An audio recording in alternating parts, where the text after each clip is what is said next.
ప్రస్తుతం దక్షిణాదిన మల్టీ స్టారర్ల హవా నడుస్తోంది. క్రేజ్ ఉన్న హీరోలు కలిసి పనిచేయడానికి ఆసక్తి చూపుతున్నారు. దీంతో సినీ పరిశ్రమలో ఆరోగ్యకరమైన వాతావరణం చోటు చేసుకుంది. ఎన్టీఆర్, రామ్ చరణ్ తో రాజమౌళి చేస్తున్న ఆర్ఆర్ఆర్ తెలుగు రాష్ట్రాలతో పాటు ఇతర రాష్ట్రాల్లో కూడా విపరీతమైన క్రేజ్ దక్కించుకుంది. బాహుబలి వంటి సినిమాను తెరకెక్కించిన రాజమౌళి ఇద్దరు మాస్ హీరోలతో కలిసి ఈ చిత్రాన్ని రూపొందిస్తుండటంతో అంచనాలు ఆకాశాన్నంటాయి. ఇప్పుడు మరో క్రేజీ కాంబినేషన్ తెరపైకి రానున్నట్టు తెలుస్తోంది.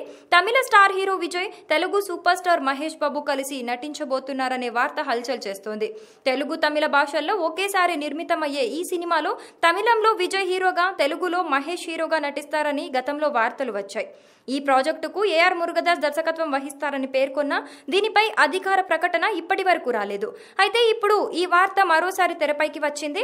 విజయ్ సినిమాలో మహేష్ విలన్ గా నటించబోతున్నారని తమిళనాట ప్రచారం జరుగుతోంది. విజయ్ ఫ్యాన్స్ ఈ ప్రచారాన్ని చేస్తున్నారు.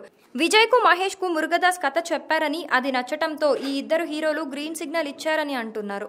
అయితే తన సినిమాలో మహేష్ బాబు విలన్ గా నటిస్తేనే ఈ సినిమా చేస్తానని విజయ్ మురుగదాస్ కు చెప్పారట. దీంతో తెలుగులో విజయ్ విలన్ గా, తమిళంలో మహేష్ విలన్ గా నటించేలా ఇద్దరు హీరోలను మురుగదాస్ ఒప్పించారని అంటున్నారు. మరి ఇందులో నిజమేంతో తెలియాలంటే అధికారిక ప్రకటన వరకు వేచి చూడాల్సిందే.